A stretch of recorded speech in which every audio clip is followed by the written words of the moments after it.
अनुभव करे विषय सुख का, भूल रहित चेतन कर तरुका, पापी ग्रहण करे फल का। कृतकार्य अनुमोदन द्वारा अंतःकरण वचन करते, करके योगी सर्वकार्य सर्वज्ञान नहीं होते। मन में रहता भले प्रकार धर्म का वास, अपने प्राण करने वाले का भी न करे वह नाथ। धर्म दिन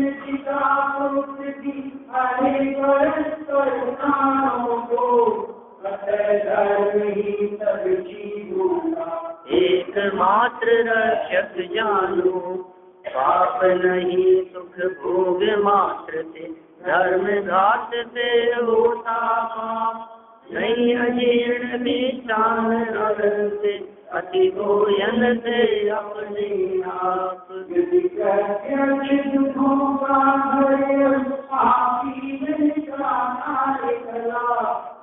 शिकार भर जायक से सोके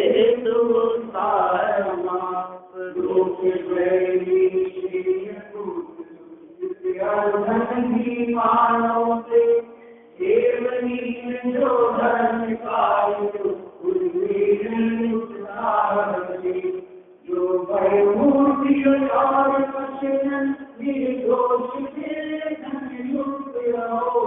रण पक्षी हिरणी को हंसे औरों की क्या बात कहो।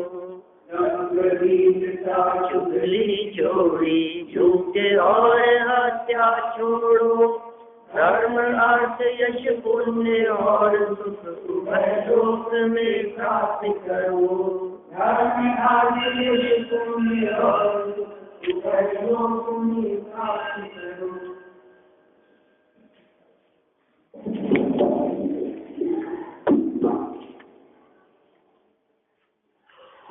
धर्म का घात करने से पाप होता है। धर्म का घात पंचेंद्रियों के विषयों को भोगने से नहीं है, अपितु भोगते हुए उनमें तीव्र तृष्णा रखना वो धर्म का घात है। ज्ञानी धर्मात्माओं के जीवन में भी गृहस्थ दशा में रहते हुए विषय सामग्री भी होती है और उनका सेवन भी होता है, तथापि वे नरकादि के कारण पाप को नहीं बांधते। और विषय सेवन न करते हुए भी तीव्र इच्छा रखने वाले जीव, तंदुल मच्छी का उदाहरण दिया था, और मिथ्यात्वादी ग्रहण करने वाले ऐसे पर्वत का उदाहरण दिया था। ये विषयों में प्रवृत्त न होते हुए भी नरकादिक का बंध करते हैं। ऐसा सिद्ध हुआ इससे कि नरकादिक का कारण विषय भोग नहीं, अपितु नरकादिक का कारण विषय भोग में आसक्ति है। विषय भोग भूमिकानुसार गृहस्थों के जीवन में होते हैं, लेकिन उनमें तीव्र आसक्ति, उनकी तीव्र तृष्णा, तीव्र इच्छा, अभिलाषा, लालसा, ये अधोगति का कारण है, नरक का कारण है। यह चर्चा गुणभद्र आचार्य देव ने यहाँ आत्मानुशासन नामक ग्रंथ में की है। देखिए अब आगे, शिकार आदि कार्य प्रत्यक्ष दुख के कारण है, ये बात कहते हैं पेज नंबर 26 पर। यद्यपि शिकार की प्रवृत्ति बहुत कम लोगों में देखी जाती है, बहुत मतलब गृह दशा में, और यहाँ तो भी दिखती नहीं है। ये शायद वो जमाना था जो राजाओं का जमाना था, खूब जंगल हुआ करते थे, जंगली जानवर हुआ करते थे, और एक शौक होता था राजाओं को और सेना में रहने वाले लोगों को शिकार करने का। आज भी कदाचित किसी के जीवन में इस तरह की प्रवृत्तियां देखी जाती हो। क्यों करते हैं लोग, और ये प्रकरण हमारे लिए किस प्रकार उपयोगी हो सकता है? थोड़ा बहुत प्रकरण अपन पढ़ते हैं, थोड़ा फास्ट पढ़ते हैं तो अनुपयोगी जानकर। है ना, और जितनी उपयोगिता होगी उतनी बात भी करेंगे। शिकार आदि कार्य प्रत्यक्ष दुख के कारण है। देखिए यहाँ कोई तर्क करता है कि शिकार खेलना आदि हिंसा रूप कार्य भी धर्म के समान सुख के कारण प्रसिद्ध है। लो साहब, कैसे कैसे लोग हैं दुनिया में, वो कहते हैं जिस प्रकार धर्म सुख का कारण है उस प्रकार हमारे को शिकार खेलने में भी मजा आता है, सुख मिलता है हमारे को।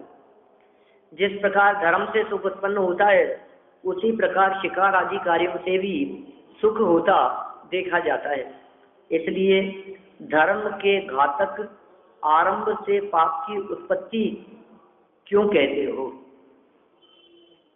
क्योंकि पाप के कारण में सुख के कारण पने का विरोध है। इस आशंका का निराकरण आगामी छंद में करते हैं। शंका समझ में आई क्या?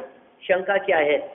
शंका ये है कि पीछे इस तरह की बात कही कि आरंभवादी छोड़ो, ख्याल में आई बात? आरंभ छोड़ने की चर्चा की थी कि पाप के कारण है आरंभवादी, इसलिए उनके प्रति तृष्णा छोड़ करके और उनसे विरक्त हो जाते हैं मुनिराज। फिर कहा आप तो आरंभ छोड़ने की बात कर रहे हो।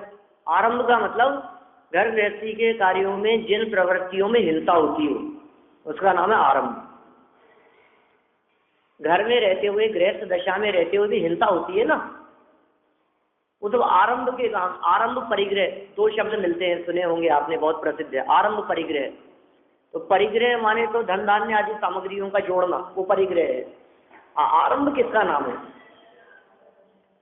बोलिए, आरंभ किसे कहें? तो आरंभ शब्द की चर्चा करते हुए कहा है कि जिन प्रवृत्तियों में, जिन कार्यों में हिंसा होती हो वो सब आरंभ है। अब वो समझ लीजिए आप, नहाना धोना, कपड़े धुलना, बर्तन मांजना, ये सब क्या है? आरंभ है। मुनि भूमिका में नहीं होता, इसलिए गृहस्थ की अपेक्षा से मुनि भूमिका में धर्म विशेष होता है क्योंकि वे आरंभ से भी रहित होते हैं। यहाँ ये कह रहे हैं कि आप आरंभ में हिंसा की बात कर रहे हो, आप आरंभ छोड़ने की बात कर रहे हो। जब शिकार आदि प्रवृत्तियों में ही आनंद आता है तो इनमें क्या दम है? इनको छोड़ने की बात क्यों करते हो? ऐसी शंका की है। ये तो आपकी बात का घातक है। पाप के कारणों में सुख के कारण पने का विरोध है। देखिए नीचे 1 नंबर पॉइंट दिया है, जो पाप का कारण है वह सुख का कारण नहीं हो सकता, फिर शिकार आदि से सुख होता हुआ क्यों देखा जाता है?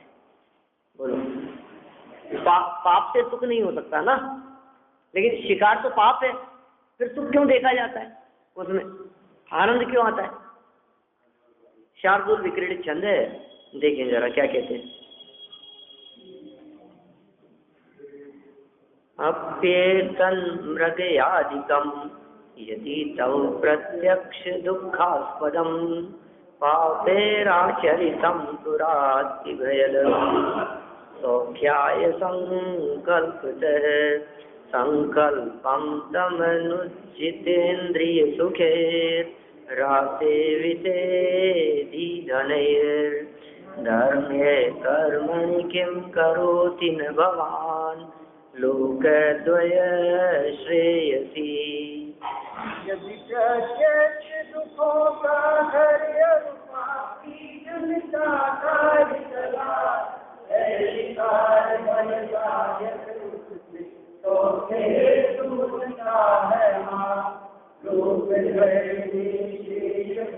सुख युक्त अर्धन जी मारो से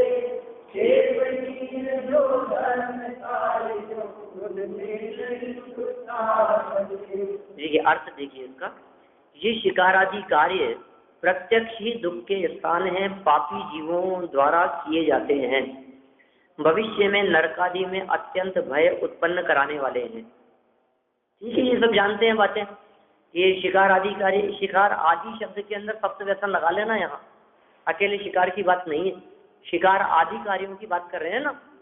तो शिकार के साथ साथ में शराब पीना, मांस भक्षण करना, वैश्या सेवन करना, परस्त्री सेवन करना, जुआ खेलना, ठीक है, और चोरी करना, हो गए ना साथ, और शिकार तो है ही। तो ये जो सप्त व्यसन है ये दुख के स्थान हैं और नरकादि गतियों के कारण है।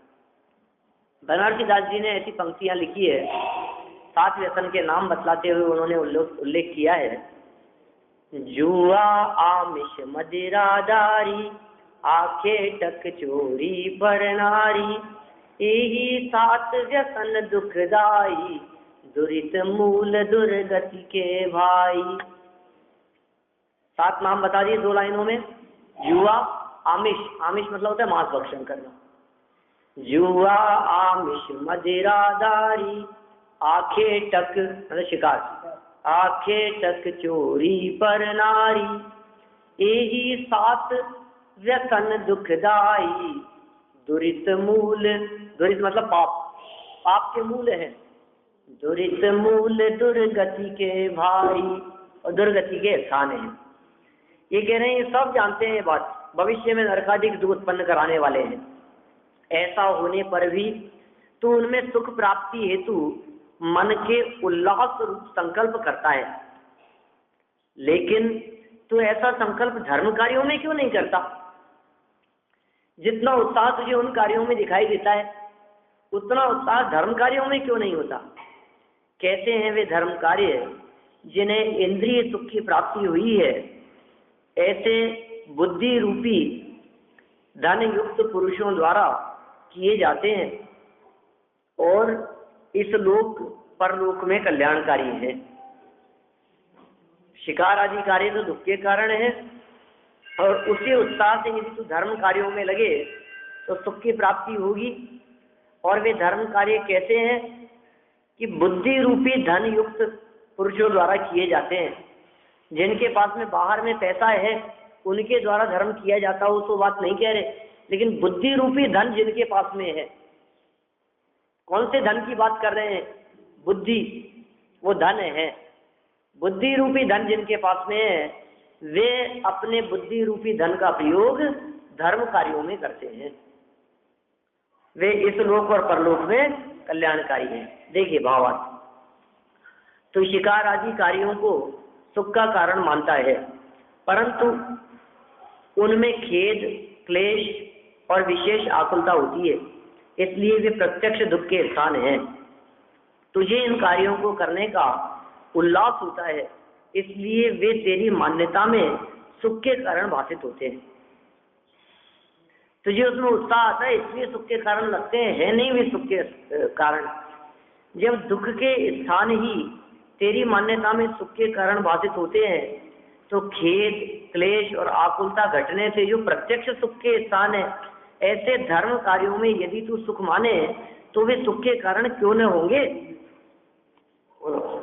माने कितना सरल भाषा में कह रहे हैं कि जो दुख के कारण है उसमें तुझे भ्रम से सुख लगता है, तो जो वास्तव में सुख के कारण है वहां सुख क्यों नहीं लगेगा? मैं यदि शिकार की थोड़ी और व्याख्या करूं तो एक तो वो शिकार जो अपन पुराणों में प्रथमानु युग में पढ़ते हैं, कोई राजा निकल गया अपने मंत्री के साथ में शिकार के लिए जंगल में और हिरण आदि का, सिंह आदि का शिकार कर रहा है। ऐसे शिकारियों की, शिकार करने वालों की बात तो छोड़िए, लेकिन क्या हम लोग शिकारी नहीं है क्या? हिरण, शेर आदि का शिकार तो नहीं करते हो, लेकिन चूहे, छिपकली आदि का शिकार तो करते हैं। बोलो, वो शिकार नहीं है क्या? उन्हें नहीं पकड़ते हैं? तो ऐसा भी देखा है मैंने लोगों को, घर में यदि कदाचित चूहा आ जाए क्या, तो घर के सब लोग मिलकर जब तक वो चूहा निकल नहीं जाए तब तक उसके पीछे पड़े रहते। सबके घरों में नहीं होता होगा, लेकिन है ऐसे लोग भी दुनिया में। जब तक वो निकल नहीं जाए, थैली हाथ में लेकर, पीपा हाथ में लेकर, कैसे भी उधर से भाग रहा है, इधर से ये गेट बंद करो, अब इधर चला गया, इधर से निकालो, माने उस चूहे के पीछे पड़कर उसको कैसे भी करके उधर से निकल रहा है, इस कोने से भागता हुआ आएगा, इधर थैली लगा दो, इधर इसमें चला जाएगा, निकाल के उसको बाहर फेंको। ऐसे चूहा मारने की दवा, अभी कैसा हो गया है, चूहा मारने की भी दवा मारने का तो जहर होता है ना, ऐसा कोई नहीं कहता। चूहा मारने का जहर, चूहा मारने की दवा, ये हो गया।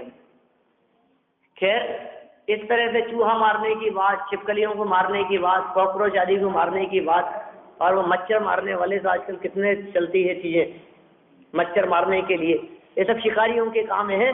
अरे वो बड़े बड़े जानवरों का शिकार न कर सकते हो, और ऐसे बड़े जानवरों का शिकार करना कानूनन अपराध है और सजा के पात्र बनते हैं, सजा मिलती है ऐसे शिकार करने वालों को।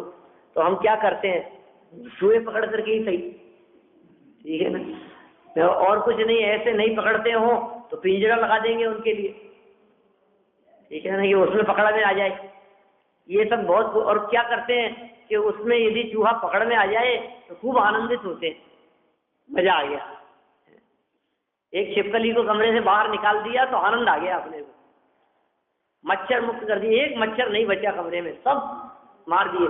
आपको जो उसमें आनंद आता है, देखो जो प्रत्यक्ष दुख के कारण है, जो प्रकट पाप रूप है, हिंसक कार्य हैं, उन्हें हिंसक कार्यों में यदि हमारे को आनंद आ रहा है तो कह रहे हैं भैया, जो अनाकुलता रूप परिणाम है, जो शांत परिणाम है, जो विषयों से विरक्त परिणाम है, जो क्लेश, आकुलता, खेद और दुख के कारण नहीं है, उसमें जो सच्चा सुख है, यदि वो कार्य करेगा तो क्यों नहीं तुझे सुख की प्राप्ति होगी। भ्रम से उन कार्यों में ही सुख मानता है जहां सुख नहीं है, तो जो वास्तव में सुख के कारण है वे तुझे सुख रूप क्यों नहीं लगेंगे।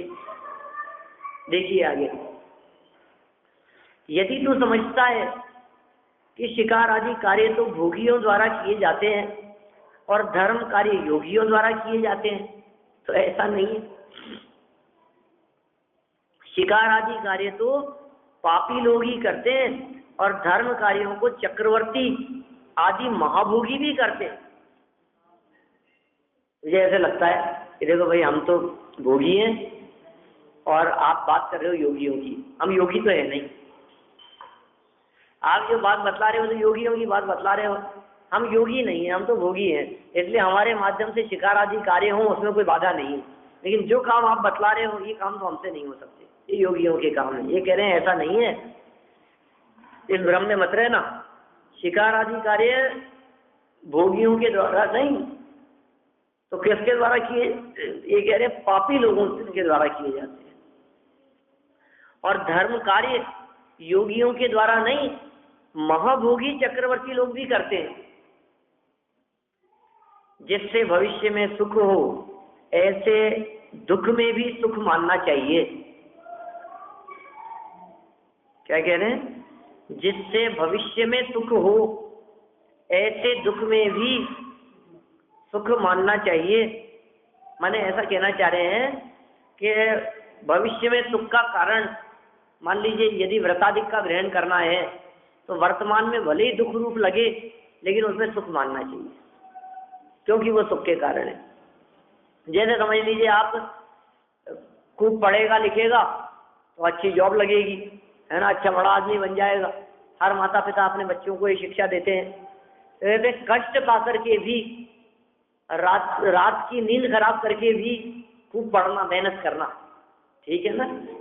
टीवी आदि, खेल खिलौने आदि छोड़ करके भी पढ़ाई में अपने मन को लगाना, ठीक है ना। क्यों कि थोड़ा दुख पा करके भी यदि भविष्य में सुख हो तो उसे सुख का कारण मानते हैं। ऐसा उपदेश दे रहे हैं, जिससे भविष्य में सुख हो ऐसे दुख में भी सुख मानना चाहिए, मानते हैं सब। तथा शिकार आदि कार्य तो नरक आदि दुख के कारण है, धर्म स्वर्ग और मोक्ष सुख का कारण है। इसलिए शिकार आदि कार्य छोड़कर सुख के लिए धर्म ही अंगीकार करना चाहिए। ठीक है, स्पष्ट हो गई बात। लौकिक शिकार की बात भी कर दी और अपने माध्यम से होने वाले शिकार की बात भी कर दी, ठीक है ना। और भी जो भी हो सकता हो, मतलब समझिए आप लक्ष्मण रेखा खींच देते हैं, शिकारी है ये सब, चींटियों का, कॉकरोच का शिकार है। और बहुत बार तो ऐसा भी होता है, बिन सोझे अग्नि जलाई, बिन देखे अग्नि जलाई, और ये जो है ना बातें जो आलोचना पाठ में कही है, वो सब शिकारियों की बात है। मैंने बिना देखे हुई, अब रात्रि के अंदर गैस में बहुत सारे कॉकरोच वगैरह और इस तरह के जानवर उसमें बर्नर में हो जाते हैं छोटे छोटे से। आप फूंक देवे नहीं उसके अंदर, उसको साफ करे नहीं हो तो बहुत अच्छी बात है, लेकिन है तो आप सावधानी रख सकते हैं। और आपने उसको जला दिया तो एकदम तामधि में जीव जुआए ते हूँ परलोक से जाए। तो कितना सुंदर विवेचन किया है। आप उसको कभी पढ़े, पढ़ते ही होंगे, लेकिन पढ़ने योग्य है, वो विचार करने योग्य है। कैसी कैसी प्रवृत्तियां हमारे माध्यम से हो जाती है, ये कोई शिकारियों से कम नहीं है। जिन बड़े जानवरों का शिकार सामर्थ्यशाली शक्तिशाली लोग कर सके वो उनके लिए शिकार है, और जो हमारे माध्यम से मारे जाएं हमारे माध्यम से शिकार है। शिकार का मतलब हत्या ही है ना। शिकार शब्द का अर्थ क्या है? हत्या।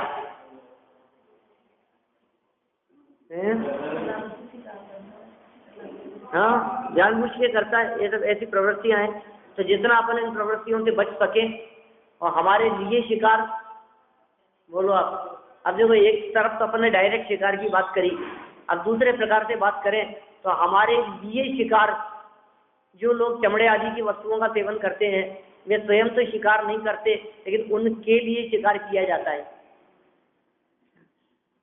ये जो कोमल पर्स वगैरह और ऐसी जो चीजें आती है, बेल्ट वगैरह, जूते, जितने मतलब ऐसी चीजें आएगी, वो सौंदर्य प्रसाधनों के सामग्रियां, साधन, सुविधाएं जो मिलती हैं जगत में, बाजार में, वो सब क्या है? हिंसा से बनी हुई है। आप उनको एक बार बनते हुए देख लें तो पता लगेगा कि क्या हो रहा है, किस तरह से बन रही है। ऐसे क्रूरता से उन वस्तुओं का निर्माण किया जाता है। माने सर्प जैसे जानवरों को बिल्कुल ऐसे रस्सी से बांधकर पेड़ के बीच में, हाँ बस ऐसे, हाँ सीढ़ी दिखाई हुई गई, वो भी मेरे पास भी है घर पर, किसी को देखनी हो तो। माने किस तरह से बनाते हैं, गरम गरम, मतलब कितने डिग्री टेम्परेचर पर, मतलब समझ लो आप ऐसे जानवरों को पटकते हैं उसमें, भेड़ बकरियों को, कुत्तों को, ऐसे जो जानवर हैं, और बिल्कुल पटकते ही बिल्कुल ऐसे चमड़ी अलग हो जाए उनकी और वो अलग हो जाए। मैं बताया, दोनों पेड़ के बीच में सर्प को बांध दे, नीचे से अग्नि जलाएं और वो तड़पता रहे, और फिर किसी चीज से पकड़ करके उसकी चमड़ी उतारे। अब ताजा ताजा उस मांस से बिल्कुल बने, तब वो कोमल रहती है, सूखने के बाद तो कड़क हो जाता है। तो ऐसे बनती है वस्तुएं। कैसे कैसे प्रयोग किए जाते हैं इन वस्तुओं को बनाने में, उन सब चीजों में शिकार होता है, उनको पकड़ा जाता है। हाथी दांत से बनने वाली चीजें किस तरह से मारते हैं, तड़पाते हैं उनको, है ना, हिरणादिक का शिकार करते हैं, उनके सींगों वगैरह से चीजें बनती है। तो अपन इन चीजों का प्रयोग हमारे माध्यम से नहीं होवे, हम उन चीजों को खरीदते समय भी सावधानी रखें। ये बात यहाँ कही जा रही है। क्या? हाँ हाँ, चढ़ाया जाता नहीं, वो किसी की प्रतिज्ञा थी इस तरह की, वो एक बात अलग थी, वो कहीं से प्राप्त बहुमूल्य है, कुल मिलाकर के बात है। वो बहुमूल्य वस्तु जान करके उसे जिन मंदिर में चढ़ाने की बात, वो एक कथा में आती है, बाकी ऐसा कुछ नहीं है। अपने यहाँ तो जिन मंदिर में चावल चढ़ाने की बात है, ठीक है ना, और कोई चीज नहीं। ऐसी वस्तुएं ही चढ़ाएं जो वस्तुएं किसी न किसी चीज का प्रतीक हो। चावल क्यों चढ़ाते हैं हम लोग, गेहूं क्यों नहीं चढ़ाते? जन्म नहीं होता उसका, अखंड अक्षत, अक्षत बोलते हैं चावल, टूटे हुए चावल नहीं, साबुत हो, टूटा हुआ नहीं होना चाहिए, अक्षत अखंड है, वो धवल है, शुभ्र है, सफेद है, और उसका दोबारा जन्म नहीं होता। उसको यदि बोएंगे तो दोबारा उगेगा नहीं, तो फिर कैसे उगता है? जब तक उस पर छिलका है ना, तब तक तो वो उग सकता है दोबारा। कभी कभी एक आध चावल निकलता है ऐसा जिसके ऊपर छिलका हो। बाजार से खरीद करके आप यदि चावल लेकर के आए तो उनमें एक आध चावल ऐसे भी कभी जिन पे छिलका होता है, तो जब तक उस पर छिलका है तब तक वो दोबारा उत्पन्न हो सकता है, और छिलका उतर गया अब दोबारा जन्म नहीं होता। जिस प्रकार हे जिनेंद्र देव, ये चावल अब दोबारा जन्म लेने योग्य नहीं है, ये दोबारा उत्पन्न नहीं हो सकता है। इसी प्रकार हम भी ये चढ़ा करके ऐसी भावना भाते हैं कि हमारा भी दोबारा कभी जन्म न हो। इसलिए अक्षय पद प्राप्त है अक्षतम निर्वपामी थी स्वाहा। अक्षय पद की प्राप्ति के लिए, अक्षत अखंड पद की प्राप्ति के लिए जन्म मरण न होवे, इस भावना से हम चावल समर्पित करते हैं, अक्षत चढ़ाते हैं, दूसरी वस्तुएं नहीं चढ़ाते। तो दूसरी वस्तुएं ठीक है, तो जिसके पास में जैसा भी हो समर्पित करने की बात है, विषय भोगों को छोड़ने की बात है। ऐसे तो पैसे चढ़ाते हैं हम, ठीक है, जितना अपना राग मोह कम हो चढ़ाया। नहीं, कौन सी चीज प्रतीक है किस बात का, ये हमारे ख्याल में होना चाहिए। और वो मोती चढ़ाने की जो बात है, समझ लीजिए आप, बहुमूल्य वस्तुएं जिनेंद्र देव के सामने समर्पित करने की बात, इतना सा प्रतीक है वो। उनके प्रति मोह, राग और लोभ लालच छोड़ने की बात है। ये उसका कथा का मूल प्रयोजन है। देखिए, निष्कर्ष दे दिया, शिकार आदि कार्य छोड़कर सुख के लिए धर्म अंगीकार करना चाहिए। अब शिकार आदि में आसक्ति अत्यंत निर्दयता है, इनमें आसक्ति परिणाम है, ये खूब निर्दयता है। आगामी सूत्र में शिकार खेलने में आसक्त जीवों की अत्यंत निर्दयता का वर्णन करते हैं। धीर्त मूर्ति गत प्राणा निर्दोषा देह विस्तका दंत लग्न प्रणा संति लगी धन्येषु का कथा। मूर्ति और निर्दोष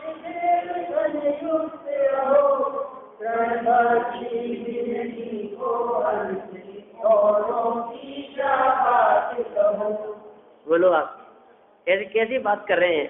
ऐसे ऐसे लोगों की निर्दयता की बात कर रहे हैं। वही व्यक्ति निर्जन वन में, जंगल में किसी मनुष्यों को लूट करके, धन आदि ग्रहण करके उसकी हत्या कर देवे, तो बात तो समझ में आती है। उससे धन लूट लिया ना उससे, इसलिए उसकी हत्या की है। लेकिन तन ही जिसका धन हो, शरीर के अलावा दूसरा कोई धन जिसके पास में नहीं है, कितने मृदु और कोमल परिणामी है, जो सिर्फ तृण भक्षण करके ही अपना जीवन यापन करती है। ऐसे हिरणी का भी हरण कर लेने वाला, उसको भी मार देने वाले ऐसे निर्दयी लोगों की हम क्या बात करें। कितने सुंदर शब्द दिए हैं। जो भय मूर्ति, भय की मूर्ति है, कैसी कि थोड़ी सी आहट होने मात्र से तृण ग्रहण करती हुई, तिनके और घास को खाती हुई वो हिरणी कितनी डरपोक है वो, और वो भी भाग जाती है।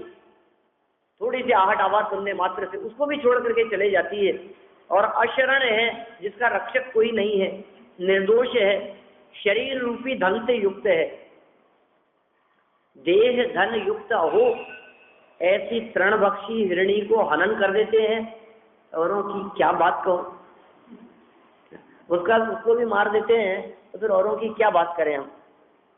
देखिए, जिनकी मूर्ति भयवान है, मुख पर भय विद्यमान है, भय मूर्ति, चेहरे पर डर जिसके झलकता है, जिनका कोई रक्षक नहीं है, जो निर्दोष है, मात्र शरीर ही जिनका धन है, और जिनके दांतों में तृण लगाए, जो घास खाकर जीवन यापन करती है, ऐसी हिरणियों को भी जो मारते हैं, औरों के प्रति उनकी निर्दयता के बारे में क्या कहा जाए। तो उनको भी मार देते हैं, तो फिर औरों के प्रति कितने निर्दय होंगे वो। ऐसा दिखता है कि जो सरल सज्जन हो, उनके प्रति भी जिनके परिणाम क्रूर हैं, तो फिर औरों के प्रति परिणाम कैसे क्रूर होंगे उनके। जो सरल सज्जन लोगों को भी धोखा देने से नहीं चूकते हैं, समझिए आप, जो धर्मात्माओं को भी लूटने से नहीं चूकते हैं, तो फिर औरों को तो कितना लूटते होंगे। ऐसी बात है ना, इसमें गर्भित हो रही है ये बात। समझिए आप, जो अपनों को ही लूट लेते हैं, बेवकूफ़ बनाते हैं, तो फिर वो दूसरे लोगों को तो कितना बेवकूफ़ बनाते होंगे। ऐसी बात कर रहे हैं। बार बार देखिए, लोक में राजा आदि समर्थ पुरुष भी भयभीत प्राणियों को नहीं मारते, उन्हें अपनी शरण में रखते हैं। जिसका कोई रक्षक न हो उसे नहीं मारते, अनाथों की रक्षा ही करते हैं। जिसमें चोरी आदि कोई दोष नहीं है उसे नहीं मारते, शिष्ट पुरुषों का पालन ही करते हैं। जो निर्धन होता है उसे नहीं मारते, रंक की सहायता करते हैं। जिसके दांतों में घास लगा हो, जो दीनता पूर्वक घास खाकर जीता हो उसे नहीं मारते, उसके प्रति मान छोड़कर उसे निर्भय ही करते हैं। स्त्री को नहीं मारते, पुरुषार्थ के धारक वीर पुरुष स्त्री की हत्या नहीं करते। जिनमें उक्त एक एक विशेषता पाई जाए उन्हें भी मारना उचित नहीं है। बोलो, इधर एक एक विशेषताओं की बात कही है, ये कोई ऐसे प्रकरण नहीं है जिन प्रकरणों के अपन को व्याख्या करें, ठीक है ना, बस पढ़ते ही समझ में आ रही है अपने को बात। तो जिनमें ऐसी एक एक विशेषता देखी जाती है उनको ही नहीं मारते, मारना उचित नहीं समझते। तो हिरणियों में तो सभी विशेषताएं पाई जाती है, उन्हें भी शिकार खेलने वाले मारते हैं, तो उनमें दूसरों के प्रति दया कैसे होगी। इसलिए शिकारी पुरुषों को महान निर्दय महापापी जानना चाहिए। अब बस शिकारी पुरुषों को महापापी और महान निर्दयी जानना चाहिए, ऐसा समझ लीजिए आप मच्छर मारने वाले कितने निर्दयी होंगे। तो काले हिरण का शिकार किया था हाँ, सलमान खान ने, वही जाकर रहता है हमारे पास। तो कितना लंबा समय हो गया, कितने साल पुरानी बात हो गई, तो कितने 14 साल की उम्र में किया, कितने पुरानी बात है, 10-15 साल पुरानी बात है। अभी तो क्या 44-45 साल का है अभी, तो बहुत पुरानी बात है वो। परेशान होता होता बोलते मुझे फंसी भी चढ़ा। हाँ, लेकिन होता है इस प्रकार का, जगत में प्रवृत्तियां देखी जाती है, और विदेशों में तो आज भी चलती है इस तरह की प्रवृत्तियां। नरभक्षी लोग भी हैं, आज भी ऐसे लोग भी हैं दुनिया में जो लोग मनुष्यों का ही शिकार करते हैं और उनको मार करके खाते हैं। अभी सुमत प्रकाश जी आए थे तो उन्होंने एक सीडी दी थी मेरे को, और उसमें बिल्कुल ऐसे आदिवासियों का बिल्कुल लाइव चित्रण किया है जो लोग मनुष्यों को मार करके उनका शिकार करके खाते हैं। तो सीडी है मेरे पास में, पेन ड्राइव में है वो, जिनको देखना हो, मतलब वो कैसे कैसी क्रूरता, 10-15 मिनट का उसमें पूरा दृश्य दिखाया गया है, किस तरह से मार करके, बिल्कुल सच्ची घटनाएं। ऐसे लोग भी दिखते हैं दुनिया में, और बहुत से लोग तो ऐसे हैं जो छोटे छोटे बच्चों का ही मांस खाते हैं, जैसे जापान वगैरह में, और इस तरह का बहुत चलता है, दिखते हैं इस तरह से। हाँ, ऐसे बच्चे टके रहते हैं। ऐसी बहुत सारी साइट है इंटरनेट पर, आप लाइव देख सकते हैं उन सबको, अपने को पता लगता है कि कितने क्रूर परिणाम है। हम लोग तो यहाँ बहुत अच्छे देश में, अच्छे क्षेत्र में जन्म लिया है, तो बहुत पुण्य किए होंगे, नहीं तो ऐसा आश्चर्य होता है। चाइना वगैरह ऐसे, जापान वगैरह ऐसे देशों में, वहाँ यदि आप चले जाएं और आप यदि वहाँ नॉनवेज की, मतलब यदि वेजिटेरियन की यदि आप बात करें वहाँ जाकर के, तो कहें कि आप शाकाहारी हैं, आपने जन्म से कभी मांस नहीं खाया। आश्चर्य होता है लोगों को कि कोई व्यक्ति शाकाहार के दम पर भी जीवित रह सकता है, ऐसा आश्चर्य करते हैं।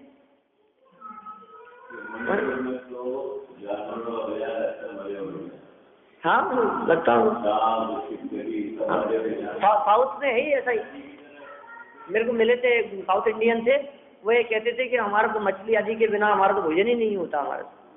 हम तो यहाँ इस साइड में आते हैं तो हम भोजन नहीं कर सकते, हम तो भूखे रहते हैं कई कई दिन तक, क्योंकि यहाँ तो कोई चीज़ मिलती नहीं है ऐसी चीज़।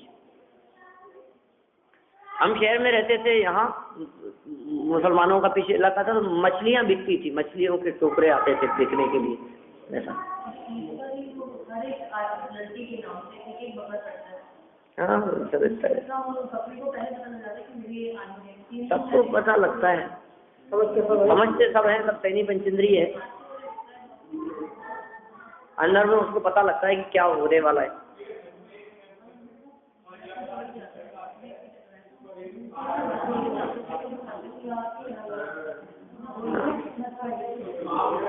देखिए खैर, ऐसे क्रूर परिणामी हम नहीं है, लेकिन ऐसे क्रूर परिणामों से कम नहीं है तिर्यंज गति के जीवों को, पशुओं को, 2 इंद्रिय 4 इंद्रिय जीवों को भी मौत के घाट उतार देना।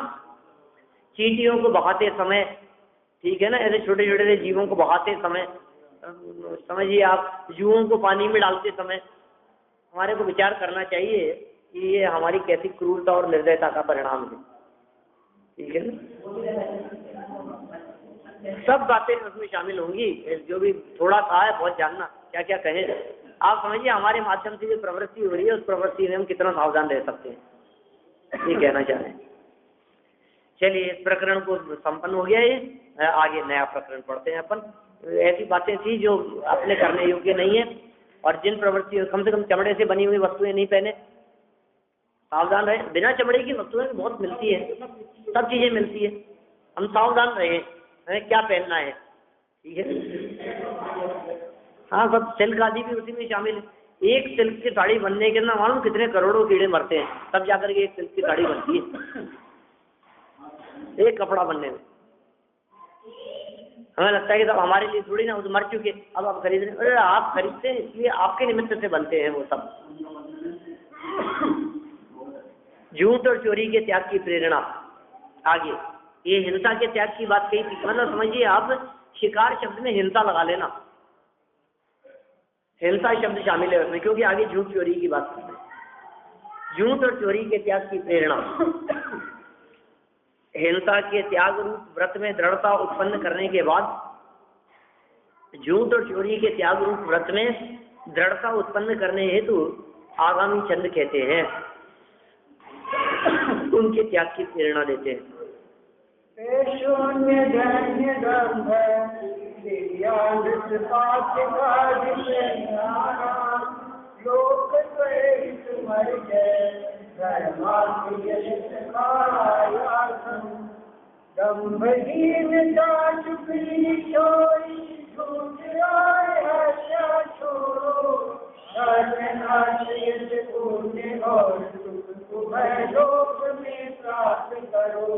क्या कह रहे हैं? दंभ, दीनता, चुगली, चोरी, झूठ और हत्या, ये सब छोड़ो, सब पाप कार्य, पाप प्रवृत्तियां हैं। धर्म, अर्थ, यश और पुण्य और सुख, मतलब उन सब को छोड़ करके ये सब चीजें उभय लोक में प्राप्त करो। उभय लोक में माने इस लोक में भी और परलोक में भी, इस जन्म में भी और पर जन्म में भी। पहली लाइन में जो बातें कही है, उन सब चीजों का त्याग कर देने से, उन सब को छोड़ने से जो धार्मिक जीवन होगा, जो सुख शांतिमय जीवन होगा, उससे यश और पुण्य आदि की, सुख आदि की प्राप्ति होगी। कहाँ होगी? कि इस लोक में भी होगी और परलोक में भी होगी, दोनों लोकों में, इस जन्म में भी और अगले जन्म में भी। ये सब प्राप्त करो। देखिए अर्थ इसका, हे भव्य, तो दुष्टता, दंभ माने दुष्टता और दीनता, कपट और चोरी, मायाचारी, कपट माने छल कपट, मायाचारी और चोरी, असत्य और हत्या आदि पाप कार्यों का त्याग करके दोनों लोक संबंधी हित का उपार्जन कर। अकेले वर्तमान का उपार्जन नहीं, दोनों लोकों संबंधी हित का उपार्जन कर। भला कर, अपना इस लोक में भी भला और परलोक में भी भला, अपनी भलाई के बारे में सोच विचार कर, ऐसा कह रहे हैं। धर्म, अर्थ, यश, सुख और पुण्य के प्रयोजन से यह कार्य कर, इसलिए हम तुझे प्रेरित करते हैं।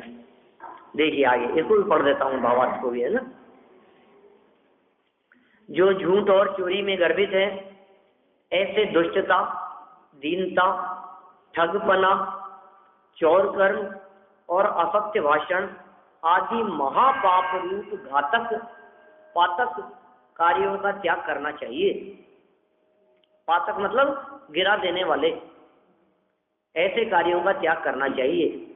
इनका त्याग यह लोक परलोक में हितकारी है, क्योंकि इनके त्याग से अणुव्रत महाव्रत रूप धर्म होता है। ख्याल है ये बात? इनका त्याग कर देने से अणुव्रत होते हैं, आंशिक त्याग कर देने से, और इन सब का पूरी तरह से त्याग कर देने से महाव्रत होते हैं। अणुव्रत और महाव्रत। गृहस्थों के जीवन में अणुव्रत होते हैं, मुनिराजियों के जीवन में महाव्रत होते हैं। अणुव्रत माने 5 पापों का आंशिक त्याग करना, महाव्रत माने 5 पापों का पूरी तरह से त्याग करना। यह लोक में विश्वास होने के कारण धनोपार्जन का निमित्त बनता है।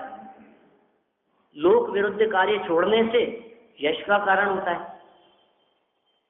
आकुलता मिटने से अथवा सुख का कारण होने से सुख रूप होता है। साता वेदनीय और पुण्य का बंध होता है, पुण्य बंध का कारण है। ठीक है ना? माने समझिए आप, लोक में विश्वास हो, विश्वास का कारण हो तो लोग विश्वास करते हैं और धर्म उपार्जन होता है, धन उपार्जन होता है, धन की प्राप्ति होती है। विश्वास बढ़ेगा तो धन की प्राप्ति होगी। दुकानदारी में भी, व्यापार में भी।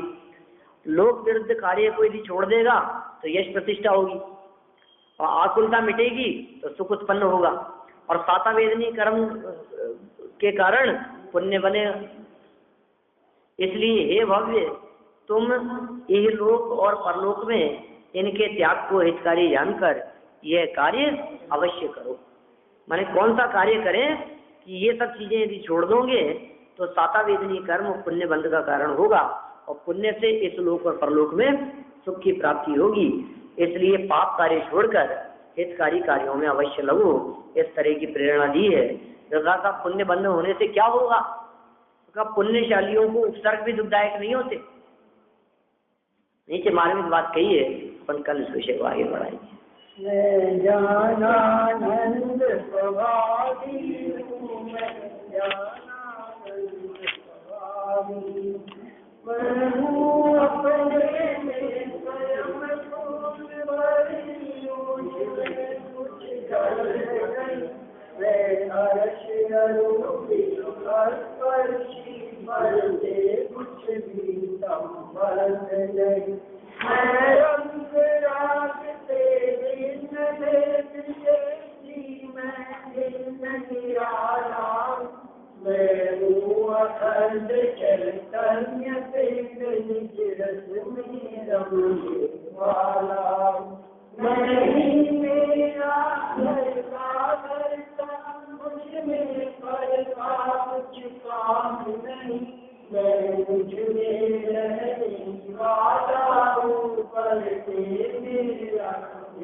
शांति